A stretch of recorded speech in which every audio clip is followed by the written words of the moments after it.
Our guests today on the bridge are Andy and Rob from Manchester Orchestra. And it's a really good time to talk to the band because their sixth album, The Million Masks of God, just recently released. And of course, the first song that we've got from that album, Bedhead. Thanks so much for joining us, guys. Really appreciate it. Thank you for having us. You know, it just, like, I don't even have this in my notes. I didn't intend to say this, but man, that song just sounds like a really big hit. Well, good. I love that. Yeah. I hope other people agree with you. Yeah, absolutely. The album is going to come out on April 30th. There's a video that's already out, and I don't know really how to describe it other than maybe it's about a complicated family relationship with a ghost. Yeah, that's a great way to put it. Yeah, I think, on surface level, it's that. And I think ultimately it's sort of a metaphor or analogy for even when you lose someone in your life, that person can still in ways be there to comfort you from the experiences that you had with them, and in this case, it's a dad and a little girl that he's, even though he's not there in a physical form, we're telling a magical story about how they can still be together. I know that you were already writing, but that the writing changed a little bit because of what happened with your father, Robert, him dying of cancer, and want to express my condolences for that. Thank you. You didn't really sit down, Andy, to write about that, but it just kept sort of coming up in the lyrics that you were writing. Yeah, I write about my inspiration ultimately deeply comes from what's going on in my life. And Robert is my literal family. He's married to my sister, and his father was a massive part of our band's beginnings and my life in general as a songwriter and somebody who showed me a lot of music. So it was kind of impossible to not write about it. It was a difficult line because I never wanted Rob to feel exploited or that I was trying to use something to sell. But, once we finally had that deep, moving, weeping conversation together in one LA, of many, but there were also many weeping conversations while we were in Nashville writing it. Like things were unfolding in my life in real time while we were creating the rest of this record. So it was seeping into everything around us. It wasn't just a singular thing happening to me. Yes. Yeah. It was something that was affecting all parts of it. And, I guess for me, the way I process things and the best way that I could process anything like this was to try and make art out of it. And making it with each other was a really gratifying, unifying feeling. There's a pop culture warning, alert. There's a recent episode of WandaVision that used the line, "What is grief if not love persevering?" Yeah. And I thought that, and some people love the line and some people hate it. But I think it's really kind of spot on. And I'm just assuming that doing that work really helped you both. Yeah, I do think that grief it's viewed in this horrible sense, but it's also something that all of humanity has or will have. And it's part of remembering and part of healing. And like, there's guilt in not grieving certain days because you feel like you're forgetting. But then when you have, I look back at records as a snapshot of time in my life. And so I now will forever have a snapshot of when I was going through my worst and what I poured my energy into to not pour it into a bottle or drugs or throwing my life away. It's like I wanted to try and do something that meant something with the pain rather than just bury myself. And ultimately, this conversation triggered, what the album may, like, I should never talk to an artist about what their album is about, right? And that shouldn't tell you, but it was a larger conversation about family. Yes, I think, ultimately becoming a father with our last record and having my little girl, and then both of us becoming fathers, and I'm the uncle of his child and he's the young children and uncle of my children. Um, all of that stuff is compounding, and it's where I'm living with my sort of internal thoughts and discoveries of myself. The idea of how everything affects everything. And even though you can be trying to take, cues against maybe what your parents did in your life, to try and do something different towards your own kids, that also can create, a sort of a ripple effect. And there are no answers. I don't intend to say I have any of them on this album, but it's something I think about a lot. And as new life was so rapidly entering our lives, new, perfect, innocent, precious life, and a life was ending that was a massive part of our community and family, it was hard not to kind of realize the parallels of all that stuff that we were writing about, and what the album turned into. It's really funny the way we roll records out, and so we have one song from this record, but Right. my understanding is that really this is a record that tells a story from start to finish, and really we should be listening to the whole album if we're going to have the conversation, because it's meant to be listened to all the way through. Yeah, we made that super popular decision of making an album in 2021. But that's the thing that inspires us and it challenges us, is to think about it as a giant work that's all surviving together and evolving as a piece. And for us, we feel like we've done a really great job when we can listen to it start to finish and not feel bored or have hesitations, but just be extremely proud of the thing that it is. So yeah, deciding what the first song to be released was a bit of a tricky one.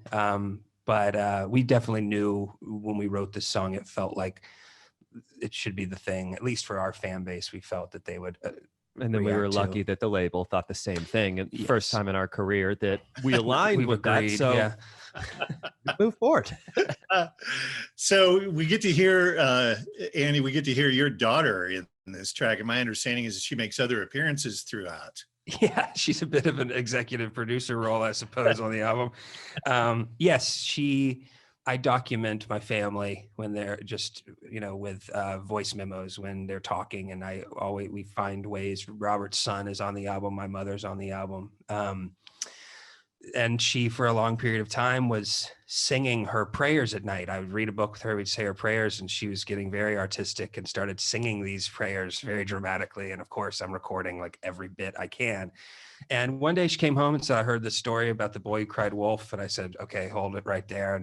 And pulled out a recorder, and she sort of narrates this album, and it's a story, I think, of, an innocence and sort of a child learning that they can be deceitful and that there are consequences to that thing. And it sort of plays into the narrative of the whole thing.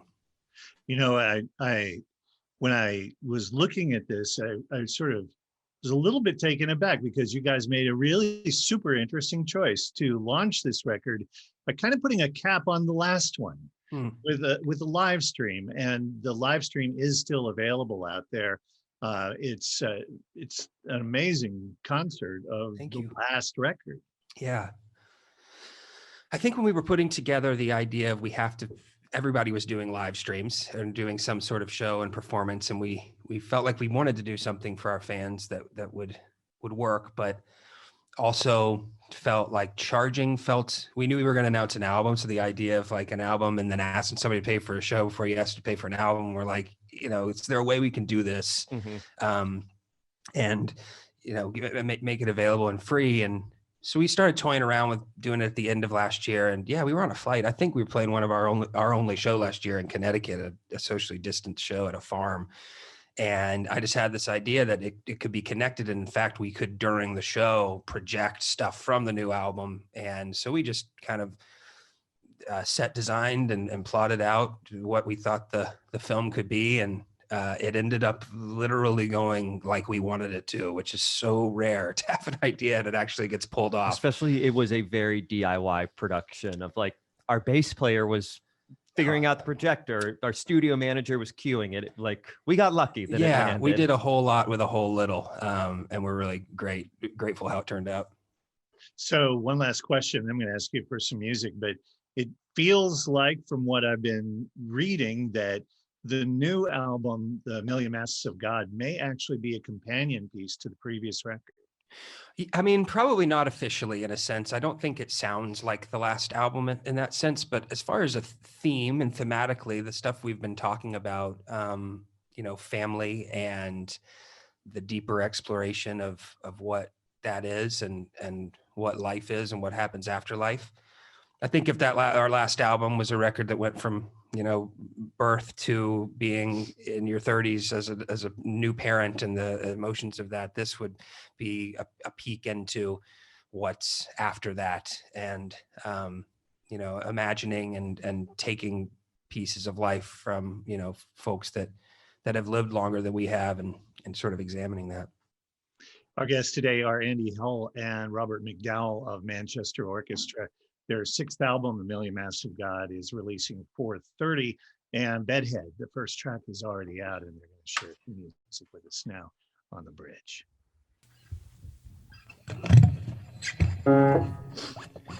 1, 2, 3.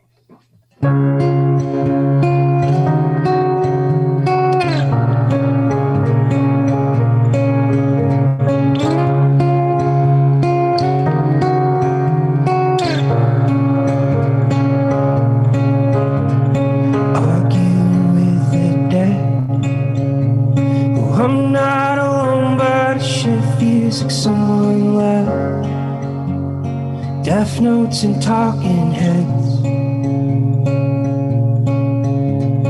carrying on your dead. There's blood on that head and volumes you left unsaid. Let them talk and let it happen.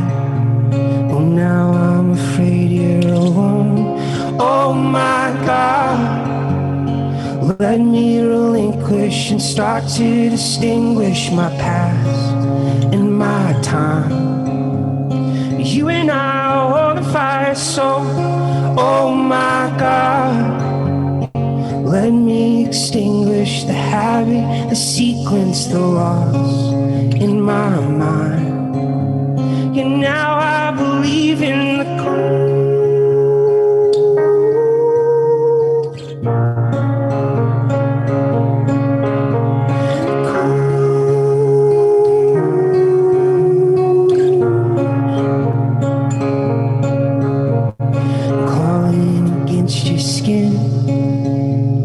clutching my neck, said it's all supposed to end like this.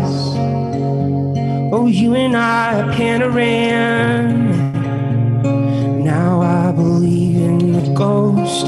Oh my God, let me relinquish and start to distinguish my past and my time. You and I, holy fire, so oh my God, let me extinguish the habit, the sequence, the loss in my mind. And now I believe, right by the entrance you broke, finally reality's taking its hold. You're not who you were, but you can't let it go. You're not where you're from, but you're always alone. So I stick a flag in the ground. Oh, I think I know who I'm living for now. I am what I am, same above is the ground. It's not what I want, but I'm figuring it out. Oh my God, let me relinquish and start to distinguish my past and my time.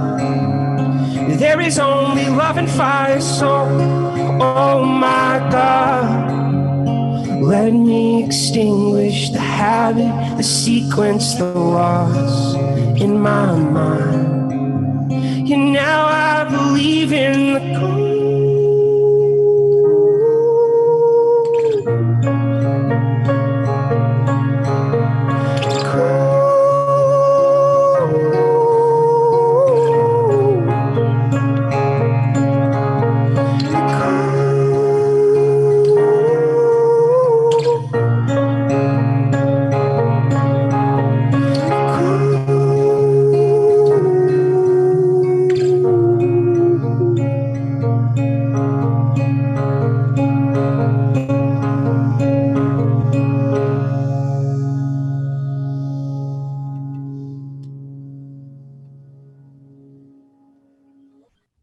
Manchester Orchestra, our guest today on the bridge. You can catch A Black Mile to the Surface, the global concert film, online. It is still available. And the new song Bedhead is out from the Million Masks of God. The full album releases on April 30th. It is all spectacular work, and we really appreciate you're taking the time to join us today. And just on a personal note, I love what you two guys did with the Swiss Army Man soundtrack too. Yes. Just phenomenal, just Thank you, unbelievable. Thank you. So great stuff. Appreciate your time. Thank you. Yeah, Andy Hall, Robert McDowell, Manchester Orchestra. Thanks so much for joining us today on the bridge. Thanks, Sean. Thank you.